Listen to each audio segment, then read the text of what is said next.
Good morning, guys, and happy Valentine's Day. So, we're going to read a special book today that is about Valentine's Day, but it doesn't seem like it's about Valentine's Day because it is called A Valentine for Frankenstein.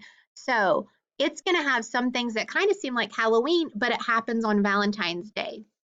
And so your job during this is we want to try to think about Frankenstein as a character, okay? So what can we say about him at the end? Let's think of adjectives to describe him, okay? Because at the end, we're actually going to get to make a Valentine for him, and we want to use some of those words that can describe him, okay? So A Valentine for Frankenstein, and this is written by Leslie Kimmelland, and it's illustrated by Timothy Banks. Oh, and here's our title page.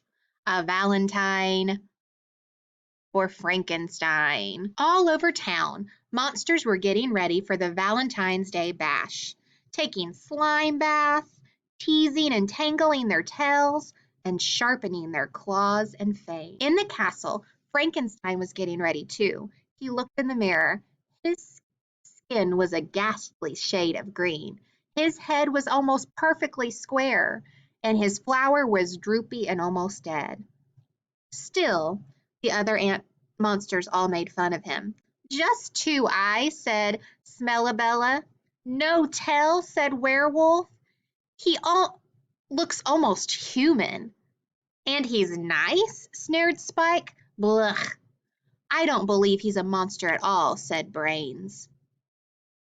So just because he was nice and cleaned himself up, they were so mean to him. But Frankenstein was comfortable in his own green skin. So when you say someone's comfortable in their own skin, it means that they're happy with themselves. So he stitched on his wickedest smile, dressed in his worst tuxedo, and set off for the party. So let's look at this picture right here. What word do you think we could use to describe how he's feeling right now? He's got his shoulders up. He looks very confident. That's right. He looks proud. Proud is a word that we could say. What a fiendish fiesta, so party. They were revolting contest, repulsive snacks, and a real live band. Well, kind of alive. The cupcake decorating contest was first. Three-eyed Vi made a cupcake called This Icky Eyeball Is Watching You. Wartina's creation had fungus filling and toenail frosting. Frankenstein made the grossest cupcake he could think of. He held it up to the judges and smiled. You call that a monster cupcake? Smellabella jeered. No bugs, no slime, and glitter on top?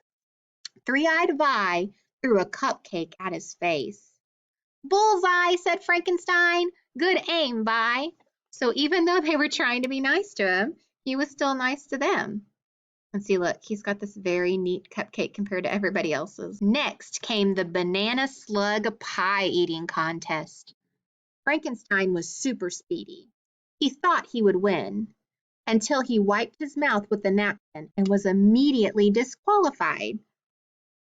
So just because he was cleanly, he was disqualified, which means they wouldn't let him participate. That's not how monsters eat, Buster, Spike snickered. He put a pie on the floor, stomped it, and then snarfed down the pieces from between his hairy toes. That's how monsters eat. Wow, said Frankenstein admiringly. You're very talented. The last contest was for burping. Frankenstein's was the loudest, longest, smelliest burp he'd ever made. You call that a burp, said Stinker. That was just a cough, a hiccup. It was almost a giggle. Just then, a monster burped so loudly the ground shook. Way to go, Belcher, yelled Smellabella. That was epic. Frankenstein had never seen Belcher before. She was taller than he was, with piles of tangled black hair and a beautiful smile. Awesome, said Frankenstein, smitten. So they use the word smitten. When you're smitten, it means that you like somebody. But before Frankenstein could congratulate Belcher on her terrifyingly disgusting award-winning burp, the band began to play. The monsters were wild about dancing. Mummies unwrapped, fangs flew, a skeleton named Bones fell to pieces. Luckily, Frankenstein was there to lend a hand. So what we could describe him as right here. He's going over, lending a hand to putting the skeleton back together. He's being very helpful, isn't he? Belcher boogied like a pro. Frankenstein tried to copy her moves, but during the zombie Roomba, he fell flat on his face. It was hard to Roomba with 2 left feet. When he stood up, he noticed something sticking out of his pocket. It was a Valentine's Day card. For me, thought Frankenstein, it was his first Valentine ever. Which ghoul could have put it there? Who do you think put it there? Let's see if your prediction is correct. Was it you, Rainbow? He asked, holding up the card. Rainbow answered by spitting at him in 5 colors. Impressive, said Frankenstein, cleaning his face with his handkerchief and sighing softly. As if, said Headless Harriet before he could ask. Then she removed her head and spewed some purple glop on him. The soft glop didn't hurt, though maybe his feelings did. Still, cool color, Frankenstein managed to reply. So even though his feelings were hurt, he still tried to be nice to her. Frankenstein searched for clues. The card was zigzag shaped. The writing was red. It had a whiff of something stinky and wonderful. Just then, Belcher bopped by. She had a red marker in her pocket. She had a zigzag stripe in her hair. She had a wonderful stinky smell wafting off her. She had to be his secret Valentine. So look at the clues. The zigzag in the hair.